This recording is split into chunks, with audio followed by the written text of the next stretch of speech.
ભરૂચ જિલ્લામાં મુખ્યમંત્રી માતૃશક્તિ યોજના અંતર્ગત છેલ્લા એક વર્ષમાં 13,787થી વધુ લાભાર્થીઓને લાભ આપવામાં આવ્યો છે। માતા અને બાળકના સ્વાસ્થ્યની કાળજીને સમજીને રાજ્ય સરકારે ગુજરાતમાં મુખ્યમંત્રી માતૃશક્તિ યોજના અમલી બનાવી છે। મુખ્યમંત્રી માતૃશક્તિ યોજના ગુજરાત સરકાર દ્વારા શરૂ કરાયેલ એક મહત્વપૂર્ણ પહેલ છે, જે સગર્ભા સ્ત્રીઓ અને 2 વર્ષનું બાળક ધરાવતી માતાઓને પોષણયુક્ત આહાર પ્રદાન કરીને માતા અને બાળકના સ્વાસ્થ્યમાં સુધારો લાવવાના હેતુથી અમલી બનાવવામાં આવી છે। ભરૂચ જિલ્લામાં ICDS શાખા ભરૂચ દ્વારા મુખ્યમંત્રી માતૃશક્તિ યોજના વર્ષ 2024-25 દરમિયાન 13,787 વર્ષ દરમિયાન વધુ લાભાર્થીઓને પોષણ પૂરું પાડવામાં આવ્યું છે।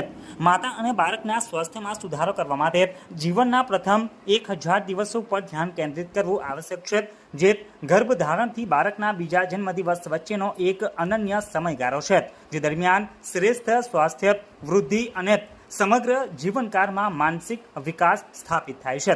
ભરૂચ જિલ્લાના વિવિધ તાલુકામાં મહિલા અને બાળ વિકાસ વિભાગના ICDS કાર્યક્રમ હેઠળ પોષણ પખવાડિયાના વિવિધ કાર્યક્રમોનું આયોજન કરવામાં આવ્યું હતું। તારીખ 22 એપ્રિલ 2025 સુધી આયોજિત થવા જઈ રહેલ આ પોષણ પખવાડિયામાં જન આંદોલન થકી પોષણ અને આરોગ્ય વિશે જાગૃતિ ફેલાય તે માટે વિવિધ પ્રવૃત્તિઓનું પણ આયોજન કરવામાં આવ્યું છે। મુખ્યમંત્રી માતૃશક્તિ યોજના વર્ષ 2022થી અમલી બનાવવામાં આવી છે, જેમાં પ્રથમ 1000 દિવસને તકની પ્રથમ બાળી ગણવામાં આવે છે।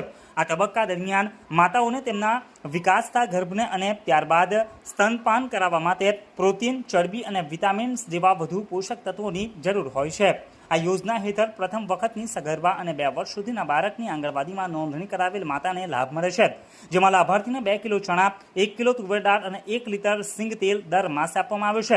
આ પોષક તત્વોથી ભરપૂર ખોરાક માતા અને બાળકના સ્વાસ્થ્યમાં સુધારો લાવવા માટે મહત્વપૂર્ણ છે।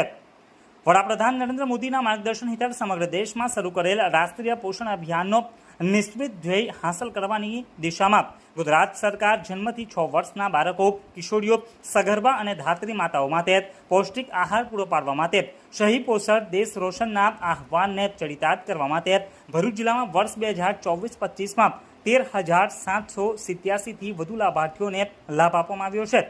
ઉલ્લેખનીય છે કે દર વર્ષે 11 એપ્રિલે રાષ્ટ્રીય સલામત માતૃત્વ દિવસ ઉજવવામાં આવે છે। આ ઉજવણીનો હેતુ મહિલાઓની માતૃત્વ સુરક્ષાને પ્રોત્સાહન આપવાનો છે। વર્ષ 2003માં ભારત સરકારે 11મી એપ્રિલના રોજ રાષ્ટ્રીય સલામત માતૃત્વ દિવસ ઉજવવાની જાહેરાત કરી હતી।